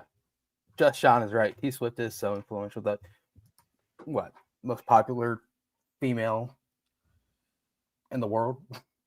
One point before we go, I was texting with somebody. Okay. They said, just remind all the fans that are going nuts about how well Vic is playing at Clemson that they were booing him off the floor a year ago. Just remember. Quite the cool stray story, bro. At the 2 hour. Quite the stray at the 2 hour mark here in Baby. I'm happy for Vic. I love Vic. I'm happy for Vic. But there are a lot of revisionist history fans that did not want him around, that all of a sudden are now saying that why did the coaches let him go? What did he finish with? 40 tonight? Logic went out the fucking window a long time ago. They're fans. It did. I'm just reminding those fans. 40 burger. Fanatic. I don't know what he did in the short second half. I don't know what he did in the second half. He had 20 at halftime. He's playing great. He lit up Duke, and then he lit up Carolina. No, he scored 2 points in the second half. Finished with 22. Kind of like Day-Day at UCF, huh? Yeah. That's a mailbag, Brent. Get us out of here. You know what, guys? Tomorrow is a chance to do something that we have not yet done in the Big 12. That is win not one, not two, but 3 games in a row, and would be a phenomenal feat, and one to really carry ourselves over to the Hilton Coliseum in Ames, Iowa, and shock the world. College basketball is back. That's right. It hasn't been anywhere. It's been here the whole time, but now that the Super Bowl's over, now the football's over, college basketball's back. So get to Fifth Third Arena, be loud, be proud. Bearcats, welcome back the Matson twins. Let's tell them welcome back, and then make their game just make it horrible for them for 40 minutes. But it's going to be phenomenal. It's going to be a chance to keep winning, and no one loves winning more than the 4 of us right here on the BBP. So shouts to Danco Transmission Out of Care. Shouts to the Cincy Light Studio here in Cincy Light. So tasty, so crisp. Shouts to New Ref. They sponsor my favorite part of every single week, and that's when I get to sit down with my boy Ryan Royer, the GOAT, the Riz man himself. And shouts to Quick Paper Supply for all the timestamps that they provide us, because they are strong indeed. So without further ado, for the guys, the crew, the squad, Aaron Smith, Chad Brendel, Ryan Royer, I am Brent Young. Yet again, another fantastic BBP presented by BearcatJournal.com. See ya!